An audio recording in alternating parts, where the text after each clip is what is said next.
හර්ෂණ දේශනාවේ කොන්සර්ට් එකක් යෝධ සිල්ලගේ ඒකේ අමරදේව සර් හිටියා. එතුමා මම හිතන්නේ ප්‍රධාන ආරාධිත අමුත්තා. මම පිටිපස්ස 300 සීට් එකේ. මම එතුමා නැගිටලා යන්න ඒ පිටිපස්ස ඡායාව විතරක් දැක්කා. මුණ දැක්කේ first and last එතුමාගේ ආමංගල දවසේ. හැබැයි ඔබ ඊට පස්සේ එන ගමන් තමයි ඔබ මුමුණන් එතුමාගේ ගීතයක් නේ. ඔවයි මම ඇත්තටම මේ ෆස්ට් රවුන්ඩ් එකට සිංක් කරන්න හිටියේ වෙන සින්දුවක්. මට මේ F එකක් දුන්නේ නැති. මේ මෙන්න මේක තමයි සිංක් කරන්න හිටියේ ෆස්ට් රවුන්ඩ්. ඉරුමකී නීල ආසේ සේදමීදුම් ආයිමේ නිමාවියයි මේ වසන්තේ යලිත් නොමේ කිසි දිනේ ගිනි කඳු පුපුරා ලෝදිය ගලතරම් රිදුන් දේ ආදරේ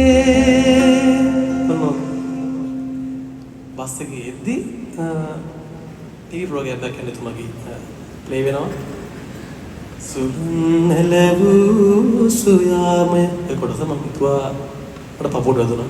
මම මගේ සංගීත සර් සින්දුව ආන්න දීලා ඔළුවේ තියන් ගිහිල්ලා ඒක ප්‍රැක්ටිස් කරලා සිංගර් ෆස්ට් රවුන්ඩ් එකේ. ඉතින් එහෙම එතුමාගේ ගීතම දිගටම ගායනා කරන්න ප්‍රේක්ෂක ඉල්ලීමක් හම්බුණා.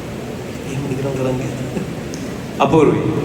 මීළඟට සුනීර මට හිතෙනවා තාත්තගේ අලු කියලා බොහොම අපූර්ව ගීතයක් ඔබ අතින් නිර්මාණය වුණා. අපි කොටසක් අද දවසේ ගායනා කරමුද? ඔය මේක මේ කැම්පස් එකේම මගේ ආදරණීය ගීතය නිර්මාණය කරේ තිල්න රෝහණගේ අයියා. තිල්න අයියාගේ තාත්තා නැති වෙනවා.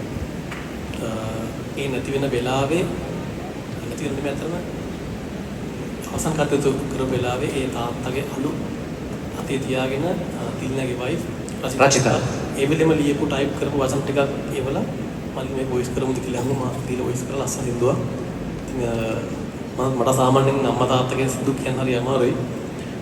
මට හිතෙනවා මේක තිල්නයටත් ගෞරවයක් විදියට පුංචි කොටසක් හරි ගායනා කරමු කියලා. හැම තාත්තා කෙනෙක්ම වෙනුවෙන් මෙතනත් ඇති තාත්තා ළඟ ඉන්න ඇති අපි හැමෝටම එහෙමනේ.